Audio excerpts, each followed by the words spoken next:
Good morning பிள்ளைகள். Okay, கதைக்கிற விலங்கு தானே?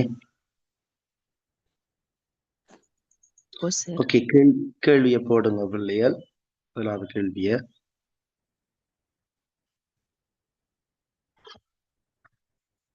பூவோடு புரையும் என்ற பாடலில் பூவோடு புரையும் என்ற பாடல் பாடல் சியா பண்றேன்.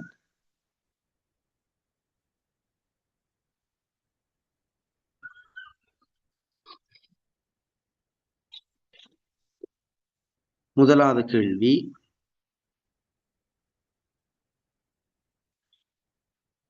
இச்செய்யுளின் பொருள், அதாவது பொருள் உமது மொழி நடையில திரட்டாம். முதலாவது கேள்வி, பொருள் உமது மொழி நடையை திரட்டாம். இரண்டாவது கேள்வி, முதல் கருவுரி பொருள் வெளிப்படும் மாற்றை எடுத்து காட்டுக. முதல் கருவுரி என்று சோட்டா போட்டு விடுங்க.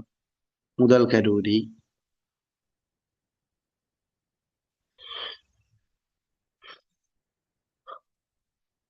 பொருள் முதல் கருவுரி.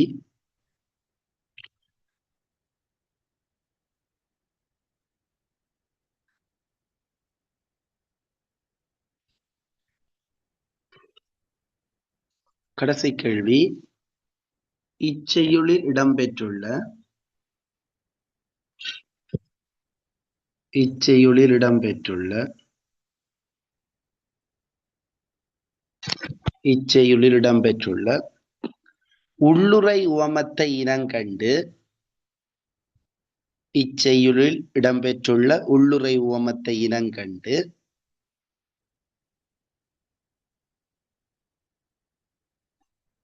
அதனூடாக உணர்த்தப்படும் செய்தியை விளக்குக. அதனூடாக உணர்த்தப்படும் செய்தியை விளக்குக. சரியா பிள்ளைகள்? 3 கேள்வி சொல்லியிருக்கேன். பூவோடு புரையும் என்ற பாடல்ல ஒன்று பொருளை உமது மொழிகளில் எழுதட்டாம். முதல் கருவுரி வெளிப்படும் மாற்றை ஆராயட்டாம். அடுத்தது உள்ளுறை உவமத்தை இனங்கண்டு அதனூடாக வெளிப்படுத்தப்படும் செய்தி. சரியா? நீங்க இதுக்கு விடை எழுத வேணாம், விடைய ஜோசிங்க.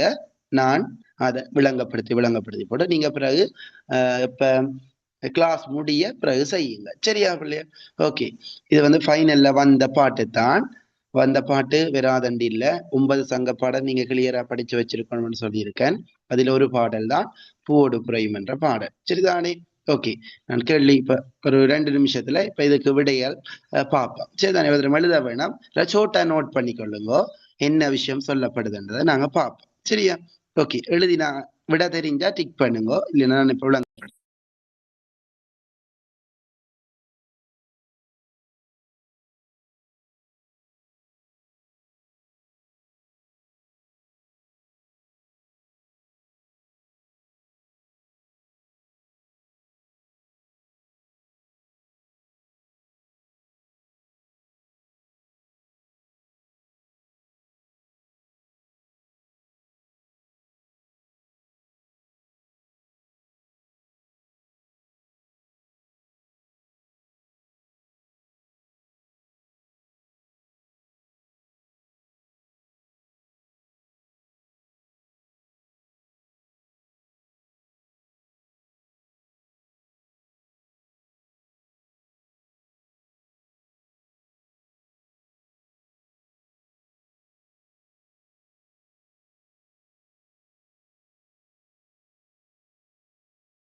சரி பாப்போம்.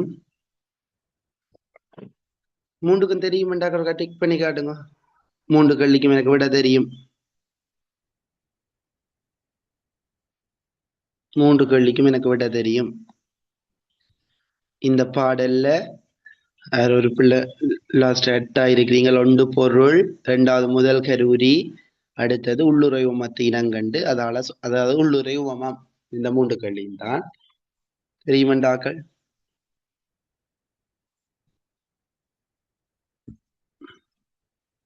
சரி, விடயத்துக்கு வருவோம். முதலாவது பொருள் எழுதுறதுக்கு முன்னாடி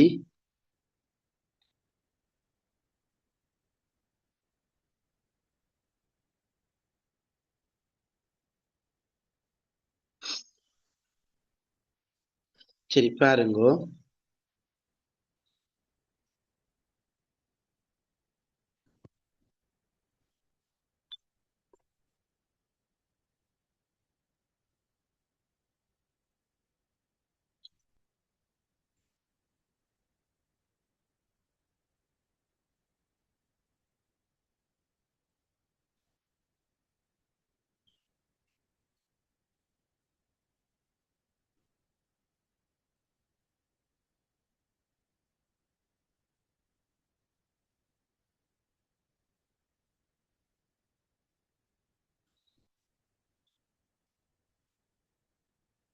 சரி பாருங்கோ. பாட்டு எங்க தொடங்குது? பாட்டின் தொடக்கம் பொருள் எழுத சொல்லி கேட்டிருக்கு. அப்ப பொருள் எங்க தொடங்குமெண்டா என்னென்று பொருள் தொடங்குது பிள்ளையார்? சொல்லுங்க அப்ப. பொருள் எப்படி தொடங்குது? இதுல தொடங்குது. தோழியே நீ வாழ்க. இந்த இங்க இருந்துதான் பாட்டு நாம பொருள் தொடக்க போறோம். சரிதானே? இங்க இருந்துதான் பாட்டுக்கு பொருள் தொடக்க போறோம். சரிதானே? பாலி தோழி என்றதுல இருந்துதான் பொருள் தொடக்க போறோம். சரிதானே? அப்ப பாருங்க, அதன் பொருள் என்ன? வாலி தோழி என்றா தோழி வாழ்வாயாக. தோழி நீ வாழ்வாயாக. சரி, அப்ப இந்த பாட்டுக்கு போறதுக்கு முன்னாடி இந்த திணைத்துறை என்ன அப்படி சொல்லுங்க பிள்ளைகள். அடுத்தடுத்த கேள்வியாக அப்படியே ஒரு பேப்பர் வச்சு நான் அதை சேவணி கேள்வியில சொல்லி கொண்டு போறேன். சரி, ஓகே. நெய்தல் சார். திணை வந்து நெய்தல், துறை வந்து வரவிடை ஆற்றல் கவர்ந்த தோழிக்கு வந்து தலைவன் உரைத்ததை பிரிந்து சென்ற தலைவன் வந்து மீண்டும் வந்து திருமணம் செய்யும் வரை பிரிவு துயரத்தை தாங்கிக் கொள்ள மாட்டாள் என வருந்திய தோழிக்கு வந்து தலைவி கூறியது.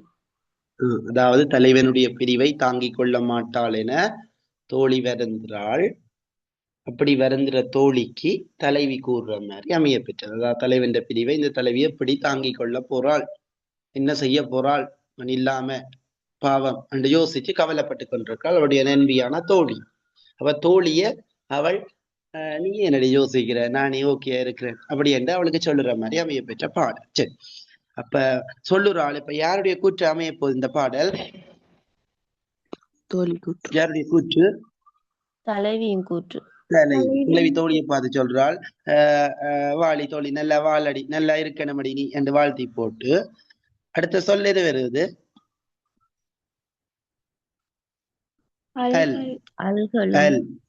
அல் என்று வரும். அல்களும் என்றா இரவு தோறும், இரவு தோறும். தயங்கு என்றா விளங்குகின்ற, திரை என்றா அலை. இதுகள் தான் கேட்கக்கூடிய வேர்டுகள். அலை, அலையால மோதப்பெற்ற, பொருதண்டா மோதப்பெற்ற, தாளை வெண்பு, வெண்பு என்றா தெரியும், வெள்ள நிற பூ. குருகென இத கேட்கலாம் பிள்ளையால். குருகு, குருகண்டா என்ன?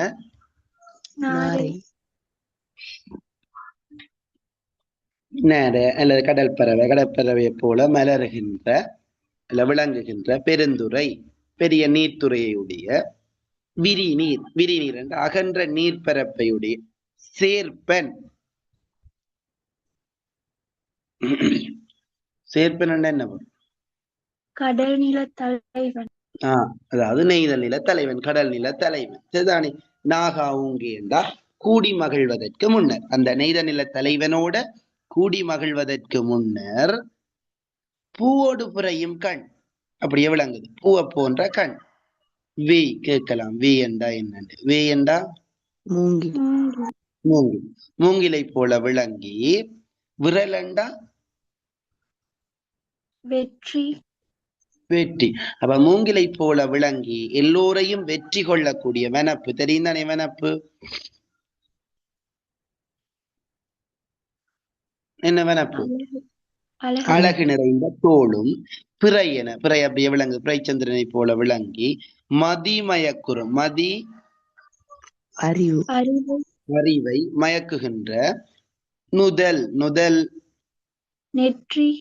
நெற்றியும் நன்றும் நல்ல மண்ணண்டா பெரிதும் நல்ல நிலையில் இருந்தது. இதுதான் பாட்டு. அப்ப சொல்லுறாள், தோழினி வாழ்க இரவுதோறும் விளங்குகின்ற அலைகளால் மோத பெற்ற தாளிந்த வெள்ள நிற பூ நாரையை போல மலருகின்ற அல்லது விளங்குகின்ற இங்க தாளை பொருவன்பு குருவன மலரும் பெரிய நீர்த்துறையுடைய விரி நீரண்டா அகன்ற நீர்ப்பரப்பையுடைய நெய்த நில தலைவனோடு நாகா ஊங்கி என்றா கூடி மகிழ்வதற்கு முன்னர் பூவை போன்ற என்ற கண்களும் மூங்கிலை போல விளங்கி வெற்றியை குறிக்க வந்த வேடு எது பிள்ளையால்? விரல். மூங்கிலை போல விளங்கி எல்லோரையும் வெற்றி கொள்ளக்கூடிய அழகு நிறைந்த என்னுடைய தோளும் பிறைச்சந்திரனை போல விளங்கி அறிவை மயக்குகின்ற என்னுடைய நெற்றியும் பெரிதும் நல்ல நிலையில் இருந்தது. ஓகே, சரி, பொருள் ஓகே, இதுதான் பொருள். இதை அப்படி எல்லா பாட்டுக்கும் படிக்கும். சரிதானே? வந்தது வெறாததண்டே இல்லாம சங்க பாடல்கள் முழுமையாக 9 பாடலுக்கும் படிச்சு வச்சிருங்க. இப்படி ஒரு அரும்பதத்தினூடாக நான் இப்ப எப்படி சொல்லி தந்தனோ இதே மாதிரி நீங்கள் 9 பாடலையும் ஒரு 9 பாடல ஒரு பக்கத்துல எழுதி போட்டு ஒரு பக்கம் எழுதி போட்டு ஒரு கேள்விகளை போட்டு நீங்களே பார்க்கலாம். பொருளை பாடமாக்கி அப்படியே பாடமாக்கி வச்சிருக்காங்க. அரும்பதங்கள் என்னென்ன வருகுது, அல்லண்டா என்ன, திரையண்டா என்ன, இதே மாதிரி ஒரு பாடலையும் எழுதி போட்டு அந்த பாடல பொருளையும் இப்படி படிச்சு வச்சிருக்கோம். அரும்பதத்தை படிச்சு வச்சிருந்தீங்கன்னா பொருளை அப்படி எழுது. சரி, ஓகே. அடுத்த கேள்வி, முதல் கருவுரி பொருள் வெளிப்படுமாற்றை ஆராய. இந்த பூவோடு புரையும் என்ற பாடல்லையா முதல் கருவுரி வெளிப்படுமாற்றை ஆராயட்டான். சரி, ஓகே, சொல்லுங்க. முதல் கருவுரி என்ற என்ன? முதல் அதுக்கு வேறும் பிள்ளைகள் ஓகே தானே சொல்றது? வேகமா இருந்தா இதாண்டா சொல்லுங்க. சரிதானே? முதல் கருவுரி வெளிப்படுமாற்றை ஆராயட்டாம் இந்த பாடல்ல. நில பொருட்களை குறிக்கும். நெய்தல் நில பொருளான தாளை, நாரை, தாளை மலர், அலை போன்றது குறிப்பிடப்பட்டிருக்கு. முதலுக்கு என்ன? முதல் நெய்தல் நிலம். முதலுக்குள்ள நிலமும் பொழுதும் பெரும். என்ன பிள்ளை? நிலமும் பொழுதும் பெரும். முதலுக்குள்ள நிலமும் பொழுதும். நிலம் என்று சொல்லி கைவகை நிலங்கள் வரும். அதை விட பொழுது என்று பாக்க பெரும் பொழுது சிறு பொழுது என்று 2 வகையான பொழுதுகள் வரும். பெரும் பொழுதுண்டா என்ன? நீங்க படிச்சு வச்சிருக்கணும் பிள்ளையால். பெரும் பொழுதுகள் என்னென்ன, சிறு பொழுதுகள் என்னென்னு படிச்சு வச்சிருக்கணும். சரியா பிள்ளைகள்? ஒவ்வொரு நிலத்திலையும் பெரும் பொழுதும் இருக்கு, சிறு பொழுதும் இருக்கு. அதாவது இந்த பொழுதுகள்லயே 6 வகையான பொழுது இருக்கு பிள்ளைய. பெரும் பொழுது 6 வகையான பொழுது, சிறு பொழுது 6 வகையான பொழுது. சரி, நீங்க சும்மா பார்த்து கொள்ளுங்க. சரி, இப்ப முதலுக்க பாக்க முதலுக்க நிலம் பெறும். அது தெரியும் என்ன? நிலம்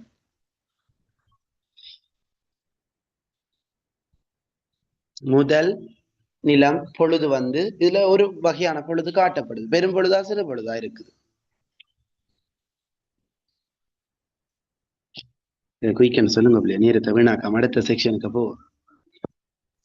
பெரும் பொழுது 6 பொழுதும் சிறு பொழுது இராக்காலம். 6 பொழுதும் இதுக்கு வருகுதே. பெரும் பொழுது 6 பொழுதும்.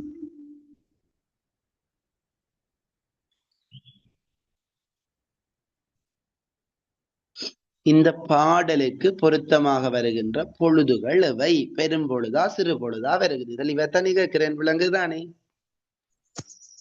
சிறு பொழுது. சிறு பொழுது மட்டும் வருகுது. அப்ப சிறு பொழுது அல்கலும் அல்லன்னு சொல்லி இரவு பொழுது. அப்ப இரவு பொழுத குறிச்சு வந்திருக்கு. சரிதானே? இப்ப ஓகேயா? முதல் கரு என்னன்னு பார்ப்போம். அப்ப முதலுக்கு நாம போட போறோம் நெய்தல் நிலமும் இரவு பொழுதையும் போட போறோம். இனி கரு பொருட்கள் இந்த பாடல்ல குறிப்பிடப்பட கரு என்னென்னு பார்ப்போம். ஓகே, என்ன? தாளை மலர சொல்லிக் கொள்ளலாம், தாளை நேரைய சொல்லிக் கொள்ளலாம். அடுத்து என்ன சொல்லலாம்? அலை. அலை அலை அலை அலை என்னன்னு? அலை வேணாம். மூங்கில் இப்படியானதுகள் வரட்டும். சரிதானே? தாளை, மூங்கில், நாரை இப்படியானதுகள் கரைப்பொருளுக்கு வரட்டும். உரி என்ன? இரங்கல். சரிதானே? இது ஓகே தானே? இவ்வளவு அதுல எழுதினீங்கன்னா சரி. மூன்றாவது கேள்விக்கு போவோம். என்ன இந்த பாடல்ல உள்ளுரைவம் வெளிப்படும் விதம் என்று தான் கேட்டிருக்காங்க. உள்ளுரைவமம் வெளிப்படும் விதம், உள்ளுரைவமத்தை இனங்கண்டு அதனூடாக உணர்த்தப்படும் செய்தி. ஓகே, இப்ப பாப்பம். இந்த இதுல உள்ளுரைவமம் எந்த அடியில சொல்லப்படுது? அதாவது உள்ளுரைவம் அவங்களுக்கு தெரியும், மறைமுக மெசேஜ். அதாவது ஒரு அடியில ஒரு அடி, அதாவது ஒரு வரியில அந்த பொருள் ஏதோ ஒன்று இருக்கும், அதுல பொருள் ஒன்று இருக்கும், ஆனா அதுக்குள்ள இன்னொரு கருத்து சொல்லப்படும். அதான் உள்ளுரை உவமம். இந்த உள்ளுரை உவமம் எந்த வரியில கையாளப்பட்டிருக்குது? இங்க எது தொடக்கம் எதுவரையான இடங்கள்ல உள்ளுரை உவமம் கையாளப்பட்டிருக்கு? தயங்கு திரை பருத தாளை வெண்பூ குறுகென மலரும் பெருந்துரை.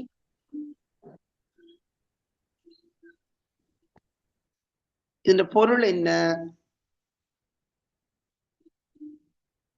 அந்த அல்கலம் அப்படி அலிலன்னு சொன்னா இரவு தோறும் விளங்குகின்ற திரையண்ட அலைகளால் பொருதண்ட மோதப்பெற்ற தாளை வெள்ள நிறப்பூ குருகு நாரையை போல விளங்குகின்ற இது அதன் பொருள். ஓகே தானே? அப்ப இதனூடாக இன்னொரு மெசேஜ் ஒன்று நமக்கு மறைமுகமாக சொல்லப்படுது. அதுதான் உள்ளுரை உவமம். என்னென்று பார்ப்போம். இரவு தோறும் விளங்குகின்ற அலைகளால் மோதப்பெற்ற தாளின்ற வெள்ள நிறப்பூ குருகென மலரும். இதனூடாக மறைமுகமா சொல்லப்படுற மெசேஜ் என்னன்னு பார்ப்போம். சொல்லுங்க பாப்போம் பிள்ளைகள், இந்த மறைமுக மெசேஜ் அதுதான் உள்ளுரை உவமம். நெய்தல் நிலத்துல தாளைன வெண்ணிற பூக்களை நாரேண்டி நினைச்சு பறிக்காம இருக்கிறத போல தலைவிட நிலைய உணராம தலைவனும் அவளை திருமணம் செய்யாது அவட அழகையும் இளமையும் வீணாக்குகிறான்னு உள்ளுரை உண்மையா சொல்லப்பட்டு. சரி பாப்போம். ஓகே, அப்ப பாருங்க பிள்ளைகள், அந்த பொருள் தெரியும். அப்ப இரவு தோறும் மட்டுமா அலை அடிக்கும்? கடல்ல இரவில மட்டுமா அலை அடிக்கும்? இல்ல, பகல்லையும் அலை அடிக்கும். பகல்ல மட்டும்தான் அலை அடிக்கும். நான் இப்ப இன்றைக்கு இதுவரைக்கும் நான் கிளாஸ் இப்ப இதுவரைக்கும் எடுத்ததுக்குள்ள அனீசாவை தவிர கதைச்சாக்கள் ஒரு டிக் பண்ணி காட்டுங்க. நான் ஏதாவது ஒன்று கதைச்சு நான் உண்டாக்கள். அனிஷாவை தவிர கதைச்சாக்கள் ஒரு டிக் பண்ணி காட்டுங்க. ஏதாவது ஒரு விஷயம் என்றாலும் நான் கதைச்சேன். நான் ஹெப்ஸா கதைச்சிருக்கிறீங்கள். வேற சுஜிதா கதைச்சிருக்கிறீங்கள். தயவு செய்து கதைங்க பிள்ளைகள். உங்களுக்கு தெரிஞ்சதை சொல்லுறத சொல்லுங்க. தயவு செய்து அமைதியா இருக்காதீங்க. சரிதான்? நான் கதை கேட்க ஏதாவது ஒரு விஷயம் சொன்னதையாவது உங்களுக்கு அந்த பகுதி தெரியாட்டி விடுங்க. படிச்சா பிறகு சொன்னதையாவது தயவு செய்து சொல்லுங்க. சரிதான்?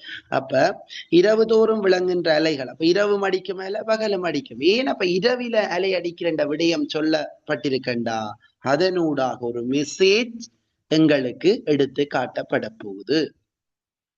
அதாவது தலைவி அதனூடாக ஒரு மெசேஜ தோழிக்கு எடுத்து சொல்ல போறாள். என்னண்டா, இரவு தோறும் அலை அடிக்கின்ற போது மோதப்பெறுகின்ற, இரவு தோறும் அலைகளால் மோதப்பெறுகின்ற தாளின்ற வெள்ள நிறப்பூ நாரை போல விளங்குகின்றது என்பதனூடாக, அதாவது இரவு தோறும் அலை அடிக்கிறது. அலை அடிக்க அந்த மோதப்பெறுகிறது. தாளை இயல்பான நிலையில இருக்க முடியாமல் தாளைய போட்டு அலைகள் என்ன செய்யுது? அடிச்சு அடிச்சு அடிச்சு அதை இயல்பான நிலையில இருக்க விடாமல் துன்புறுத்துவதை போல யார் அதே மாதிரி துன்பப்படுகிறது இரவு நேரங்களில்? தலைவி துன்பப்படுகிறாள். ஏன் இரவு நேரங்கள் துன்பறாள்? பகல்ல என்ன துன்பம் இல்லையான்? பகல் அவளுக்கு என்ன, அவளுடைய செயற்பாடுகளோட போய்கொண்டிருக்கும். இரவு நேரங்களில் ஓய்வு நேரங்கள்ல இருக்கேக்க அப்பதான் அவளுக்கு அந்த துன்பத்தை கொடுக்கும். ஏன்? தலைவன் இல்லையே, தலைவன் இருந்தா சந்தோஷமா இருக்கலாமே என்றதை நினைச்சு வருந்தக்கூடிய நேரம் இரவு பொழுதாக இருக்கிறது. அப்பதான் அந்த பிரிவு அவளை வாட்டும். அவன் இல்லையே, சந்தோஷமா இருக்க முடியலையே என்று நினைச்சு துன்பப்படும். அதைத்தான் அங்க மறைமுகமாக எடுத்து காட்டுறார். ஒன்று, இரவு நேரங்களில் அந்த அலை அந்த துன்புறுத்துவதை போல தலைவனும் இந்த தலைவியும் தலைவன் இல்லாமல் துன்புறுகிறாள் என்ற விடயமும் அந்த தாழை பூ நாரையை போல விளங்குகிறது. தாழை பூ போல தோன்றினால்தான் அதை யாராவது பறித்து சூடுவார்கள். இங்க தாழைப்பூ நாரை போல விளங்குவதனால் அந்த அந்த இடத்தை யாருமே எட்டியும் பார்க்க மாட்டாங்க, பார்க்கவும் மாட்டாங்க, அதை கண்டுக்கவும் மாட்டாங்க. அப்ப தாழைப்பூ நாரை போல விளங்குகின்றது என்பதனூடாக மறைமுகமாக தாழைப்பூ போன்ற என்னுடைய அழகு நலன்கள் எல்லாம் வீணாக கழிந்து போகின்றது என்பதை அங்கே மறைமுகமாக எடுத்து காட்டுகிறாள். இரவு நேரங்களில் தாழைப்பூ துன்புறுவதைப் போல நானும் இரவு நேரங்களில் தலைவனின்றி துன்புறுகின்றேன் என்ற விடயமும் தாழைப்பூ நாரை போல விளங்குகின்றது என்பதனூடாக தாழைப்பூ போன்ற என்னுடைய அழகு நலன்கள் எல்லாம் தலைவன் அனுபவிக்காமையால் வீணாக போகின்றது என்ற செய்தியையும் எடுத்து காட்டுறாள். விளங்கிட்டாடாப்பா? இவ்வளவு தான் இந்த பாட்டுல வந்த கேள்வி. இதுல ஏதாச்சும் டவுட் கேளுங்க. இல்ல ஓகே நான் இதுல இனி என்ன கேள்வி வந்தாலும் செய்வேன் என்றாக நீங்க ரெடி ஆகி கொள்ளுங்க. நான் இதுக்கு வேற சொல்லேன், ஒரு பேப்பரை வச்சுக்கொண்டு விளங்கப்படுத்தி கொண்டு போறேன். வார கேள்வி அப்படியே ஒன்றா சொல்லி கொண்டு போறேன். ஏதாச்சும் விளங்காடி கேளுங்க. மேலதிகமான கேள்வியும் சொல்லையில சரிதானே? மேலதிகமான கேள்வி எல்லாம் என்ன? ஒன்று திணை துறை கேட்பாங்க, சங்கால அகத்திணை பண்பு கேட்பாங்க, வேற உவமை அணி கேட்பாங்க, அப்படி தலைவியின் அழகு வெளிப்படும் விதம் என்று கேட்பாங்க. அதெல்லாம் நீங்க ப்ரிப்பேர் ஆகி கொள்ளுங்க. சொல்லுங்க.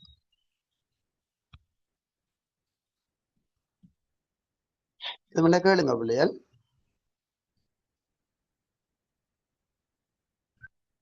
சரி, அடுத்த கேள்விக்கு போறேன். 2வது செக்ஷன் அந்த பேப்பர்ல வந்தது. ஒரு பேப்பரை வச்சு அப்படி ஒரு புத்தகம் பிள்ளைகள் அதை வச்சுக்கொண்டு நான் உங்களை விளங்கப்படுத்தி கொண்டு போறேன். இந்த பாட்டுகளை மட்டும் சியாவணி காட்டி கேள்விகளை கேட்டுக்கொண்டு போறேன். சரி. கங்கை இரு கணக்குடையான் கணக்கிறந்த நாவாயன் உங்கள் குலத்தனி நாதற் குயிர் துணைவன் உயர் தோளான் வெங்கரியின் வில் பிடித்த வேலையினான். ஓகே, எத்தனாவது பாட்டை எடுத்துக்கொள்ளுங்க. நோட் பண்ணிருக்காங்க. எத்தனாவது பாட்டு பாருங்கோ? 25. சரி, 25வது பாட்டு ஃபைனல்ல வந்திருக்கோ பிள்ளைகள். 25 வரை இல்லைன்னா 2020 வந்திருக்கே பிள்ளைகள், வந்திருக்கேன்னு.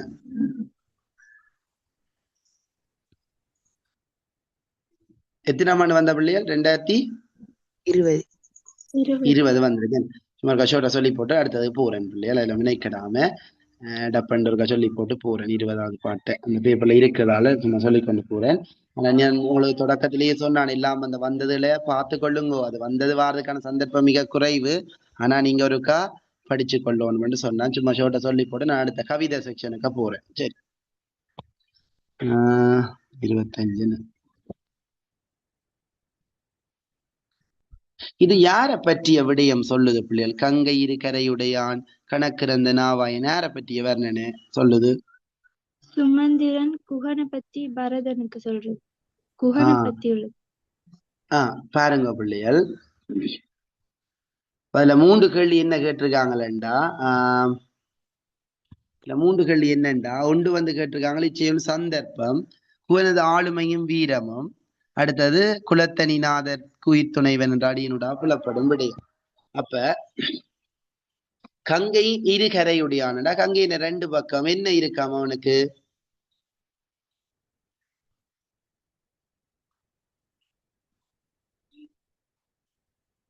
ரெண்டு கரையும் அவனுக்கு சொந்தமா நிலம் இருக்குது. நிலம், கங்கையில 2 பக்கமும் நிலத்தை வச்சிருக்கான். கணக்கிறந்த நாவாய், எல்லை இல்லாத நாவாய். நாவாயண்டா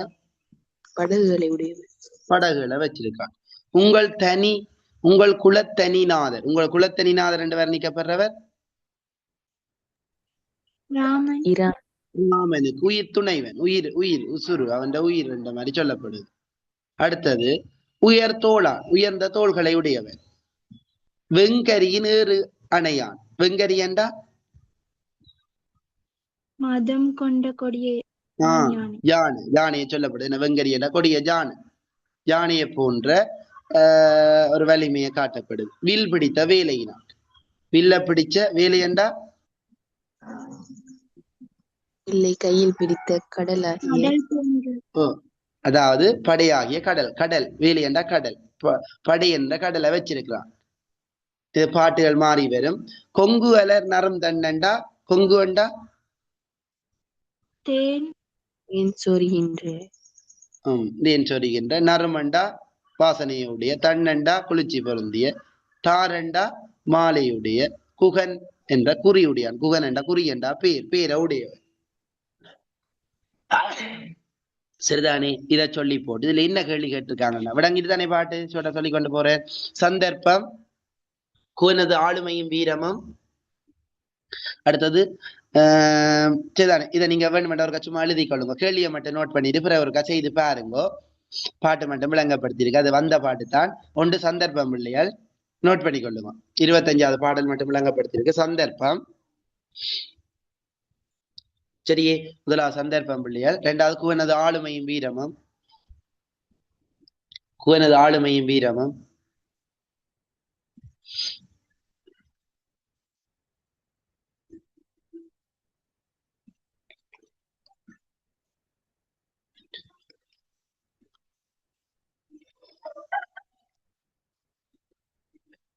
சரியா? கடைசி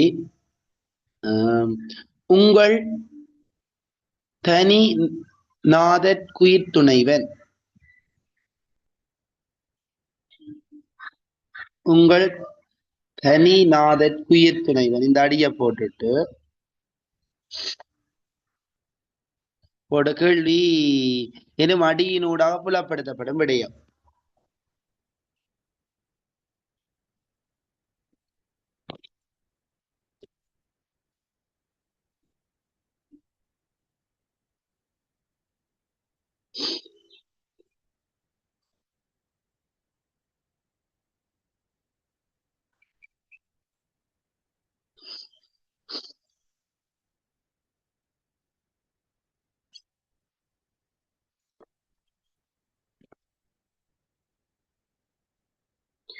சரி, சரியா பிள்ளைல தேவையான கேளுங்க. வந்து நான் மினைக்கடையில சொல்லி போட்டு நான் அடுத்த செக்ஷனுக்கு போறேன்.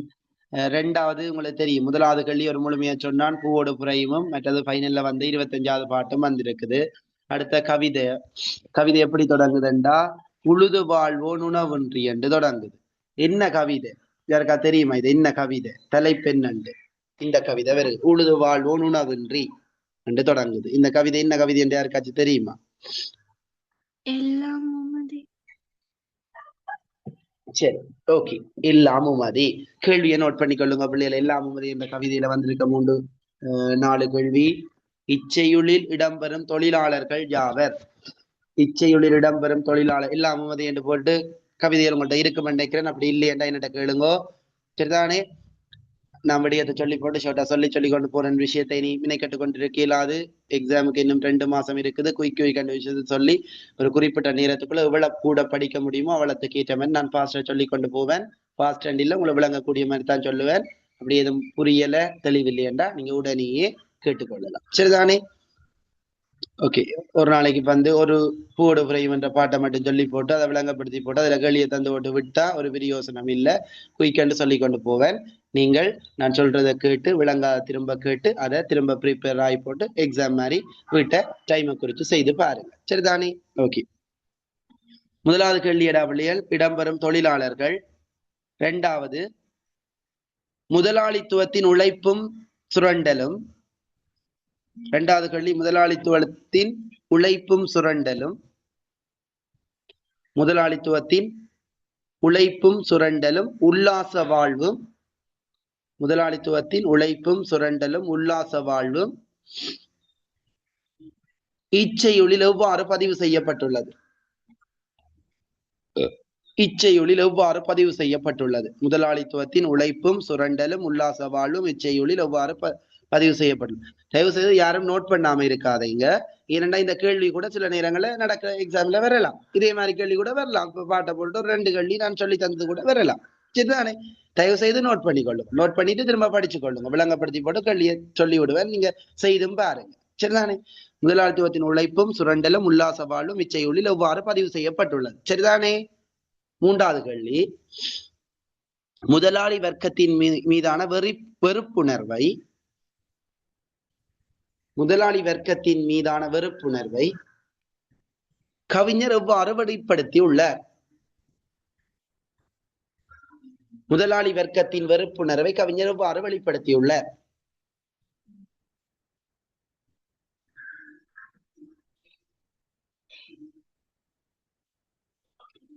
முதலாளி வர்க்கத்தின் வெறுப்புணர்வை கவிஞர் எவ்வாறு வெளிப்படுத்தியுள்ளார்?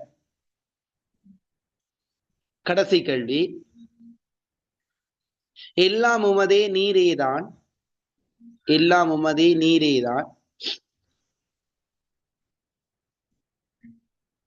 இந்த புவியின் எஜமானர். எல்லாம் உமதே நீரேதான், இந்த புவியின் எஜமானர். எல்லாம் உமதே நீரேதான், இந்த புவியின் எஜமானர் எனும் வரிகளினூடாக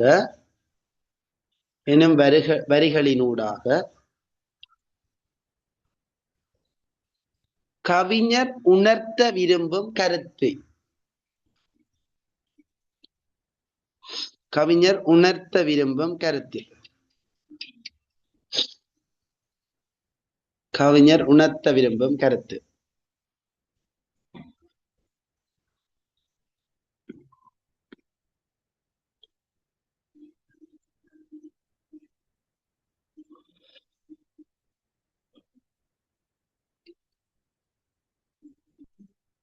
சரியா பிள்ளைகள்? இந்த கவிதை எனக்கு கொஞ்சமாச்சு தெரியும், கொஞ்சமாவது தெரியும் என்றாக்கள். இந்த கவிதை எனக்கு கொஞ்சமாவது தெரியும், கேள்விக்கு விட தெரியுமா, இல்ல இதுல என்ன சொல்லப்படுதுன்ற ஓரளவுக்கு எனக்கு தெரியும் என்றால் டிக் பண்ணி காட்டுங்க.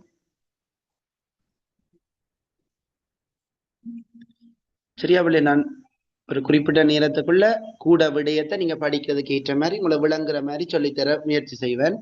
சரிதானே? அதை வச்சுக்கொண்டு நான் சொல்லித்தாரதுல வச்சுக்கொண்டு நீங்கள் அதெல்லாம் படிச்சுக்கணும். சரி, ஒரு 2 பேருக்கு தான் தெரியும், அனீசாக்கும் அஃப்ராக்கும் தெரியும், மெட்டாக்களுக்கு தெரியாது. ஓகே, சரி. அஃப்ரா என்ன நம்பர்? அஃப்ரா உங்களோட நம்பர் தெரியலையா அஃப்ராக்கு? அஃப்ரா, அனீசா போட்டிருக்க மாதிரி உங்களுக்கு நம்பர் தெரியலையா? எத்தனை நம்பர்? தெரியும் சார்.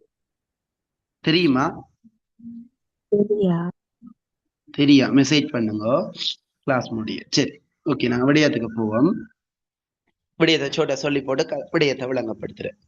அப்ப எல்லாம் உமதே, எல்லாம் உங்களுடையது, உமது என்று சொல்லப்படும். எல்லாம் எல்லாம் உங்களோட தானே, இது எல்லாம் உங்களுக்கு தானே, கவனமா பாவீங்க இது என்ற ஒரு அதிபர் சொல்லுறாரு. எல்லாம் உங்களோட தான் என்றா எல்லாருக்கும் சொல்லுவாரு. என்ன இது உங்களோட தான், உங்களோட என்று உங்களோட சொத்து எல்லாம் என்ன வீணாக்க கூட கவனமா பாவீங்க அப்படின்னு சொல்றேன். அம்மான்னு சொல்லுவா, நம்ம வீட்டுக்கு ஒரு பிள்ளையோட எல்லாம் உனக்கு தானே, இது எல்லாம் உனக்கு தானே, இந்த சொத்து உள்ள எல்லாம் உனக்கு என்று சொல்ற. எல்லாம் உன்னுடையது, உரிமை உனக்குரியது என்ற மாதிரி சொல்லப்படும்.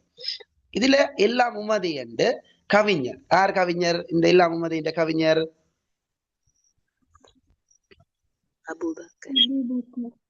சரியா? அதிலையும் பார்த்து வச்சிருங்க. அவர் சொல்லுறார் எல்லாம் உங்களுடையதான். அப்ப இவர் ஒரு எந்த பிரதேசம், எந்த நாட்டவர் இவர்? எந்த நாட்டவர் இவர்? எந்த நாடு? சாய்ந்த மருது நாடு அதாவது இலங்கை. என்ன இலங்கை? இலங்கை என்ற கிழக்கு மாகாண பகுதி. என்ன? ஓகே, இலங்கை. இலங்கை ஆள் அபூபக்கர். சரிதானே?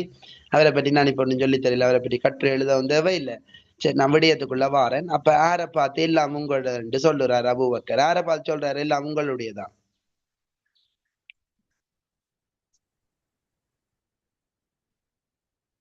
தெரிஞ்சவங்க சொல்லுங்க அன்பில். யாரை பார்த்து சொல்றாரு இந்த எல்லாம் உமதி என்ற தலைப்பு? யாருக்காக தலைப்பு இட்டு இருக்காரு? யார் அது எல்லாம் உமதி?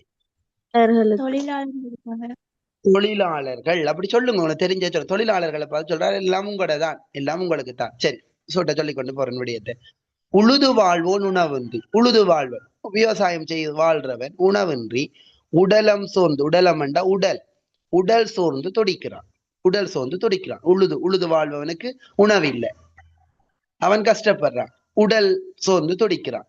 அழுது வடித்த கண்ணீரை, அவன் அழுது அழுது வடித்த கண்ணீரை அருந்தி நெஞ்சம் கவல்கிறான்டா. அந்த அழுது வடிச்ச கண்ணீரை அருந்தி மனசை கவல்கிறான்டா தேற்றி கொள்ளுகிறான் இல்ல ஆற்றி கொள்ளுகிறான். அவனுக்கு சாப்பாட்டுக்கு வழி இல்லை, கஷ்டப்பட்டு உழுது வாழ்ந்தவன் அவனுக்கே உணவு இல்லாமல் கஷ்டப்படுறான். கொளுத்த செல்வன், கொளுத்த செல்வன் என்று சொல்லி எப்படிப்பட்ட உணர்வோடு ஒருவனை வர்ணிக்கப்படுது? கொளுத்த செல்வன், கொளுத்த செல்வன் கொளுத்திருக்கிறவன், கொளுத்த முதலாளி. ஒரு கோப உணர்வோட சொல்றாரு என்ன, கொளுத்த செல்வன் உழைப்பவனின் குருதி குடித்து மகிழ்கிறான். அதாவது சுரண்டலை காட்டுறதுக்கு இதை விட ஒரு வேர்டு தேவையில்லை. குருதி குடிக்கிறான். குருதி, குருதி என்ன ரத்தத்தை குடிக்கிறான். யார் யார் ரத்தத்தை குடிக்கிறது? யாருன்னு? அதாவது இந்த உழைப்பவன் உழவர்களுடைய ரத்தத்தை முதலாளிகள் குடிக்கணும். ரெண்டாயிரம் ரத்தத்தை குடிக்கிறவன்டா என்ன பண்ணல அப்படி போட்டு அவன சுரண்டீனம் என்றதான் அங்க சொல்ல குருதி குடித்து மகிழ்றான். பழுத்த அவனின் பெருவயிறு, நல்ல பழுத்தனா முற்றி போயிருக்கிற அவனுடைய பெருவயிறு. பெருவயிறு அப்படி கீழே பானை என்று சேர்க்கைக்கு அது ஒரு அணியா வரும். பெருவயிறு பானை என்ன அணி? பெருவயிறு பானை, பெருவயிறு பானை என்ன அணி?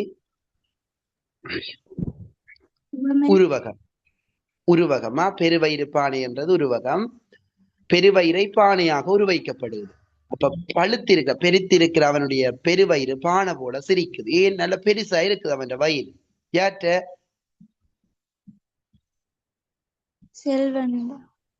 அந்த அந்த முதலாளி, அந்த முதலாளியே சொல்லப்படும். முதலாளியின் வயிறு பானை மாதிரி கிடக்குது. சரியா? அடுத்தது போட்டோ இது முழங்காட்டி கேளுங்கோ.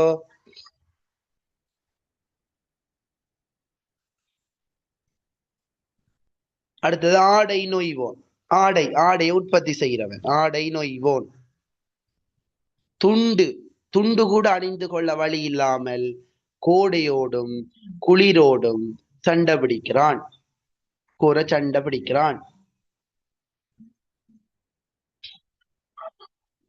மூடை வயிறு இது ஒரு உவமை அணியா வரும். மூடை வயிறு. ஆடை நொய்வோன் துண்டு அணிந்து கொள்ள வழி இல்லாமல் கோடையோடும் குளிரோடும் கோரச்சண்டை மிகவும் சண்டை பிடிக்கிறான். சண்டை பிடிச்சு கொண்டு இருக்கிறான். ஏன்? வாழ்றதுக்கு வழி இல்லை. ஆடையை உற்பத்தி செய்கிறவன் அவனுக்கு அணிஞ்சு கொள்ள உடுப்பு இல்லை. அவ்வளவு கஷ்டம், போராட்டம். அவன் கஷ்டப்படுறான். ஆனா அவனால முன்னுக்கு வர இல்லாது, உடுப்பு போட கூட வழி இல்லாம சண்டை அந்த வெயில் மழையோட போராடி கொண்டு இருக்கிறான் அவனால. மூடை வயிற்று பெருஞ்செல்வன். நல்ல மூடைன்னா பெரிய மூட்டைன்னு சொல்லுவோமே நாம, சாமான்ல கட்டி வச்சு அவர் மூட்டை மாதிரி கிடக்குது. அந்த மூட்டை வயிறு அதாவது பெரிய வயிற்றுடைய பெருஞ்செல்வன். மூக்கு முட்டை உண்டபின், மூக்கு முட்டை சாப்பிட்டாப்புறாரு. மூக்கு முட்டைண்டா அளவுக்கு அதிகமா சாப்பிட்டு போட்டு, மூக்கு முட்டை சாப்பிட்டு போட்டு, மூக்கு முட்டை சாப்பிட்டு போட்டு கேடில் பட்டு துணி என்றா பிள்ளைகள். கேடில் பட்டு துணி என்றா கெட்டு போகாத பட்டு துணியால். என்ன கேடில் பட்டு துணி என்றா? கெட்டு போகாத பட்டு துணியால. கேடில் பட்டு துணியால என்றா கெட்டு போகாத பட்டு துணியால கைய துடைத்து மகிழ்கிறான். கைய துடைத்து மகிழ்கிறான். கெட்டு போகாத பட்டு துணியால, கேடில் பட்டு துணியால கெட்டு போகாத பட்டு துணியால என்ன செய்யறான்? கைய துடைக்கிறான். அவனுக்கு உடுப்பு உற்பத்தி செய்யறவனுக்கு உடுப்பு இல்லை. கெட்டு போகாத பட்டு துணியால கைய துடைக்கிறான். இவன் என்ன செய்யறான்? அவனுக்கு உடுப்பு இல்லை. இவன் கெட்டு போகாத பட்டு துணியால, கேடில் பட்டு துணியால கெட்டு போகாத பட்டு துணியால கைய துடைக்கிறான். அவர் கெட்டு போகாத பட்டு துணியால கைய துடைக்கிறார் முதலாளி. இந்த முதலாளி வர்க்கம் அவன் கஷ்டப்படுறவனுக்கு உடுப்பு இல்லாமல் போராடி கொண்டிருக்கிறான். சேற்று மண்ணில் காலூன்றி செய்ய உண்டி பல செய்ய அதாவது பலத உண்டிய செய்த. உண்டி என்ன பிள்ளையார்? உண்டி உற்பத்தி. உண்டி என்ற உண்டி உணவு. உண்டின உணவென்ற மீனிங்ல உண்டி என்ற பல உணவுகளை உற்பத்தி செய்த. சேற்று மண்ணில காலூன்றி யாரப்ப? சேற்று மண்ணுக்கு காலூன்றி பல உணவுகளை செய்தார் விவசாயி. பல ஆற்றல் மிகுந்த தொழிலாளி, நல்ல ஐடியா, ஆற்றல் நல்ல திறமையான தொழிலாளி ஆன்மா நொந்து தகுவிக்கிறான். ஆன்மாண்டா என்ன பிள்ளைகள்? ஆன்மாண்டா உயிர் நொந்து போய் தவிச்சு கொண்டிருக்கிறான். போற்ற அவனை யாரும் இல்லை, புரிந்து கொள்ள இங்க யாரும் இல்லை. வேற்று மனிதன் அவன் உயிரை, வேற்று மனிதன் யார் அந்த வேற்று மனிதன்? முதலாளி. முதலாளி வர்க்க அவன் உயிரை விழுங்கி எப்பமிடுகினான். ஒன்று ரத்தம் குடிக்கினமா, உயிரை விழுங்கினமா, இதெல்லாம் என்னத்தை காட்டுது? உழைப்பு சுரண்டப்படும் விதத்தை வடிவ காட்டியிருக்கிறார். யார் பிள்ளைகள் ஆசிரியர்? அபூபக்கர். சரியா? சோடை உற்ற சொறி நாயாய், சோடை என்றா சோம்பல் என்றும் பெரும், ஒரு வகையான நோய் என்றும் பெரும்.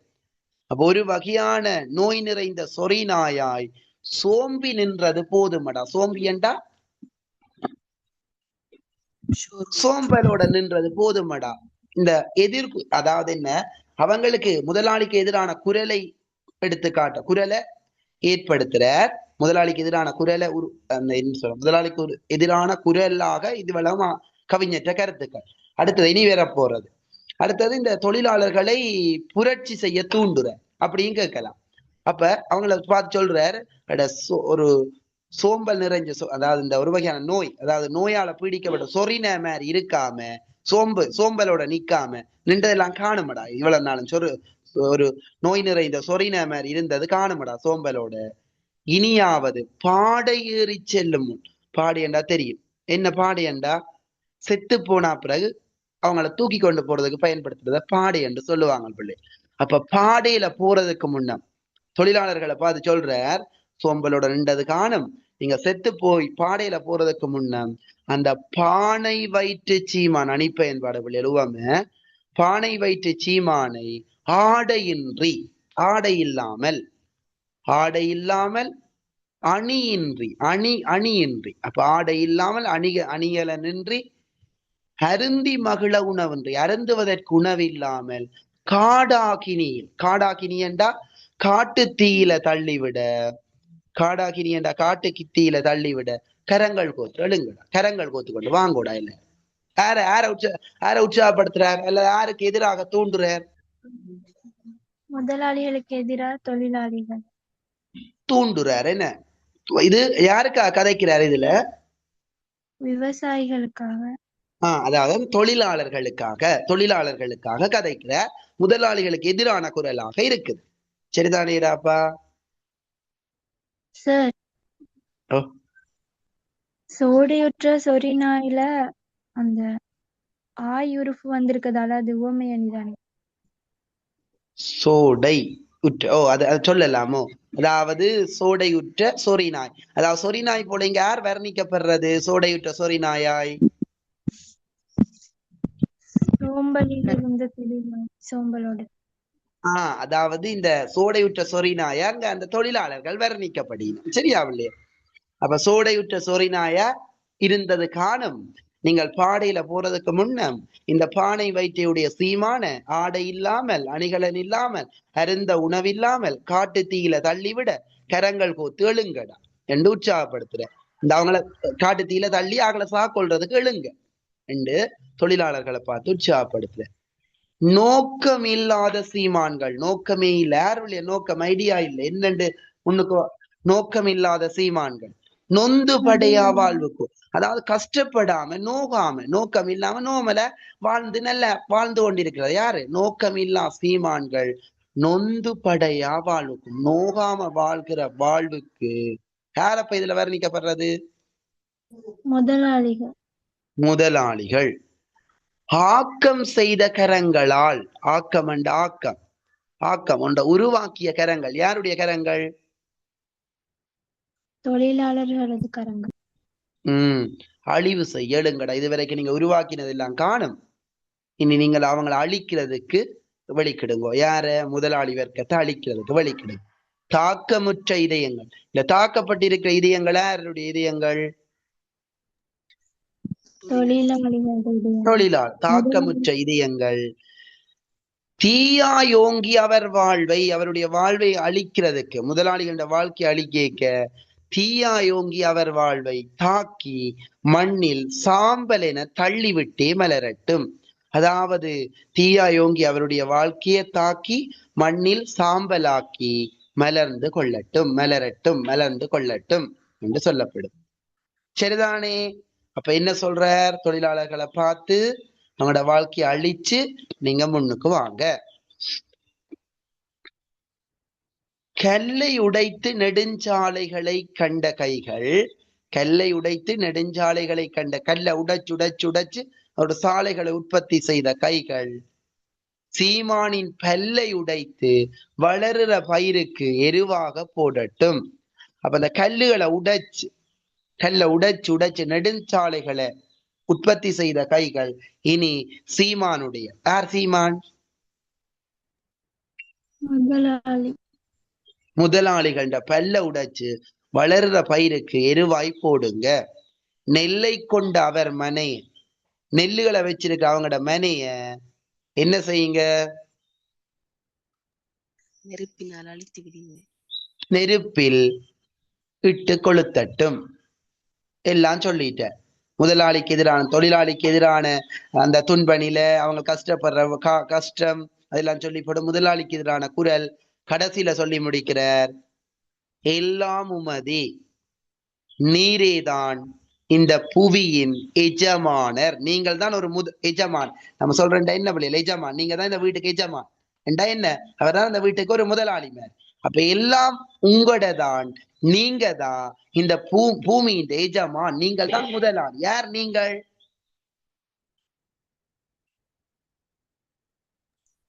தொழிலாளிமார். தொழிலாளிமாரை பார்த்து சொல்ற. இதுதான் பிள்ளைகள் பாட்டு. கதை விளங்கிட்டோ? விடயம் என்னென்ற விடயம் விளங்கிட்டோ?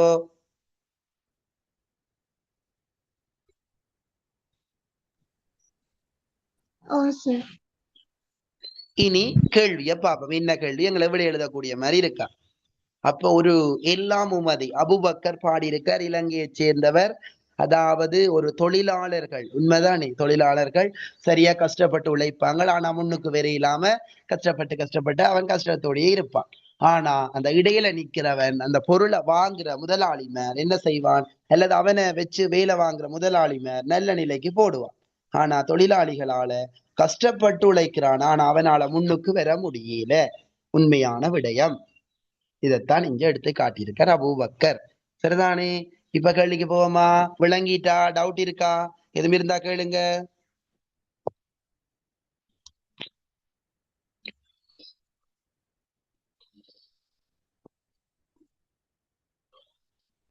சரி, இனி கேள்வி என்ன என்ன பிள்ளை?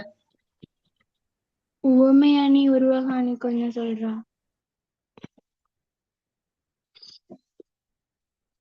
உவமையணி என்ன பிள்ளை? பாட்டில முதலாவது எங்க வருது?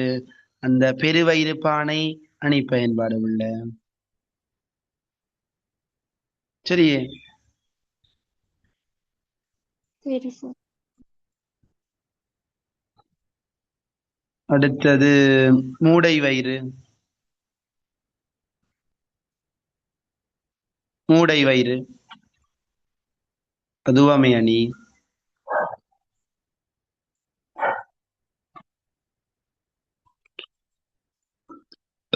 அடுத்தது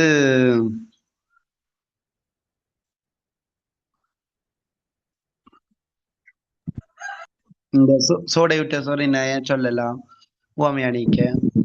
அடுத்தது பானை வைத்து சீமான் உவமை அணி.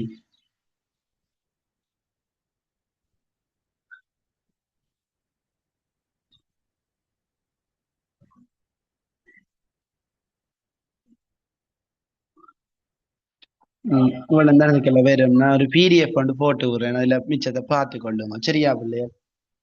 சரி, நான் இப்ப கேள்விக்கு போறேன். அதுல PDF-ல எல்லா கேள்வியும் இருக்கு. இதுல வரக்கூடிய கேள்வி கவிதை PDF ஒன்று போட்டிருப்பேன் நினைக்கிறேன். அதுல எல்லா கேள்வியும் இருக்கு. இதுல வரக்கூடிய சின்ன சின்ன கேள்வி. சரி, இப்ப பாருங்க பிள்ளை. முதலாவது கேள்வி, இச்செயலில் இடம்பெறும் தொழிலாளர்கள் யாவரா? யார் யாரு பிள்ளைகள் இங்க வர தொழிலாளர்கள்? இந்த பாட்டில வர தொழிலாளர்கள் யாரு? இளவன், நெசவாளி, விவசாயி. ஓ, உழவர் உண்டு. ஓகே. நெசவாளர். ஓகே. இன்னொருவர் அந்த கல்லை உடைத்து நெடுஞ்சாலைகளை,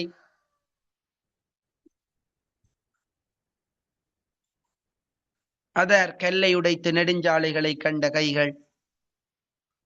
வீதிகளை உற்பத்தி செய்வர், அமைப்போர் என்றதான் அங்க சொல்லப்படுதா, வீதிகளை உற்பத்தி செய்யறவங்க. சரிதானே?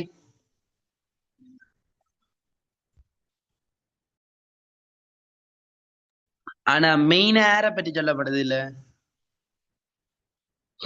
அதாவது அதாவது இதுல அவர் சொல்ல வர தொழிலாளர்கள் என்ற மீனிங்ல தான் சொல்ற. தொழிலாளர்கள் ஒன்று விவசாயி, இன்னொன்று உடுப்பை உற்பத்தி செய்யற நெசவாளர், இன்னொன்று அந்த வீதி அமைப்பு, வீதியை உற்பத்தி செய்யற. சரி, அடுத்த கேள்வி பிள்ளைகள். என்ன? முதலாளித்துவத்தின் உழைப்பு சுரண்டல், உழைப்பு சுரண்டலும் உல்லாசவாளும் எப்படி? உல்லாசவாளும் உழைப்பு சுரண்டலும் அப்படி காட்டப்படும். சொல்லுங்க பாப்பம் பிள்ளை. உல்லாசவாளும் உழைப்பு சுரண்டலும்.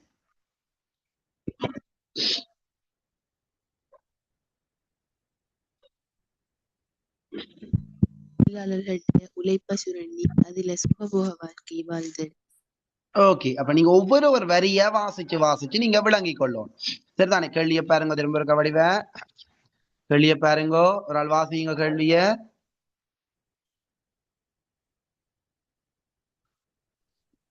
உழைப்பு சுரண்டலும் உல்லாச வாழ்வும் என முதலாளிகள். உழைப்பு சுரண்டல் சொன்னா இல்ல, நான் சொன்னான் என்ன, ரெண்டு முக்கியமான அடியூடாக உழைப்பு சுரண்டல் காட்டப்படும். சொல்லுங்க மேதனூடாக.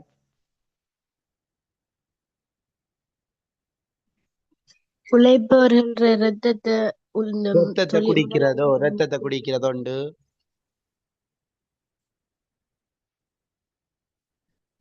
என்னடா படுத்தது?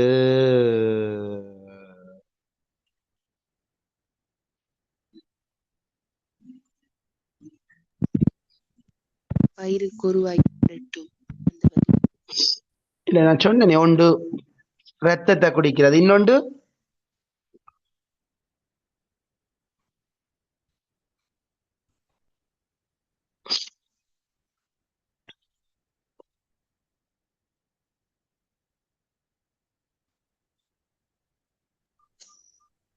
பழுத்த அவனின் பெருவயிறு.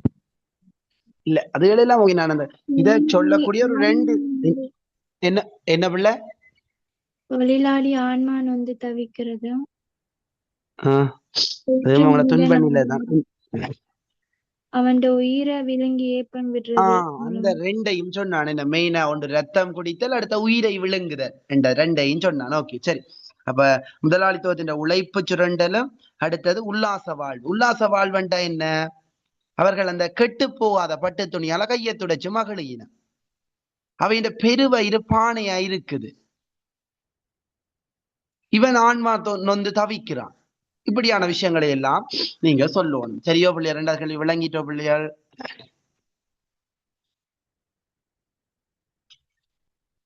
விளங்காடி கேட்கணும், திரும்ப போய் படிக்கணும், அப்பதான் ஓகேயா இருக்கும். மூன்றாவது கேள்வி, முதலாளி வர்க்கத்தின் வெறுப்புணர்வை கவிஞர் பாடி வெளிப்படுத்துறார். முதலாளி வர்க்கத்தின் வெறுப்புணர்வுண்டா, அவர் நிறைய இடத்தை வெறுப்புணர்வை வெளிப்படுத்துறார். முதலாளி வர்க்கத்தை வெறுப்பா சொல்லுற. எப்படி சொல்லுறார் வெறுப்புணர்வை? காடாக்கினில தள்ளிவிட. காட்டு தீயில அவங்கள ஒரு வெறுப்பு. இது என்னடா அவங்களும் ஒரு ஆட்களை என்ன, அவங்கள அழிச்சு விடுங்கடா, காட்டு தீயில தள்ளி விடுங்க, பெரும் தீயில தள்ளி விடுங்கடா என்று சொல்லுறது. வேற அவங்கள பேசுறார். அவங்களோட பயிரை எல்லாம் சாப்பாடு நல்ல பாதியா நல்லா சாப்பிட்டு இருக்கிறேன் சந்தோஷமா சொல்றாரு, பேசுறாரு. அவற்றை வைத்தியெல்லாம் பேசுறாரு. எப்படி? பெருவயிறு பானையா இருக்குது, பானை மாதிரி மூட்டை வயிறு, இப்படி என்று சொல்றது இல்லாம அவங்கள கோபத்தில சொல்லுற விடயங்க. சரியா பிள்ளையார்?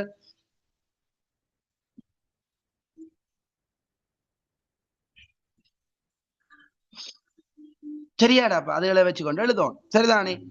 தீயாயோங்கி அவற்றை வாழ் வழியுங்க, அந்த பல்ல உடைச்சு பயிருக்கு எருவா போடுங்க, நெல் இருக்கிற மனைகளை என்ன செய்யட்டாம், நெருப்பில கொளுத்தி விடுங்கோ. இதுகள் தான் அவங்களோட என்ன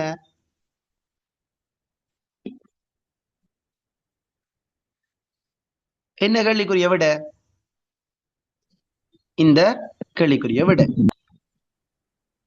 சரியா பிள்ளையர்? கடைசி கேள்வி,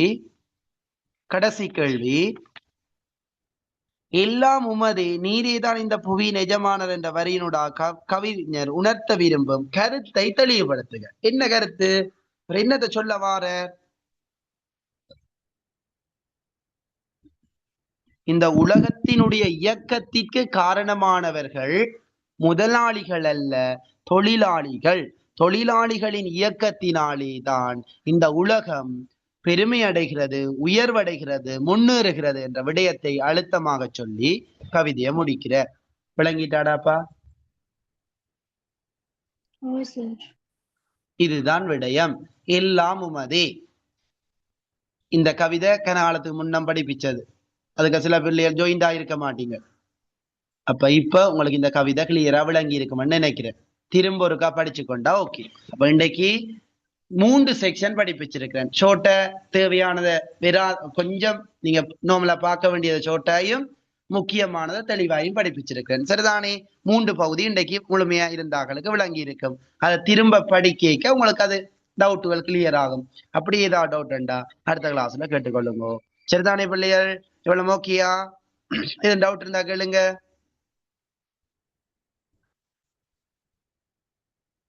சரி பிள்ளைகள், ஓகே, படிச்சு கொள்ளுங்க. அடுத்த கிளாஸ்ல மிச்சத்தை பார்ப்போம். ஓகே பிள்ளைகள்.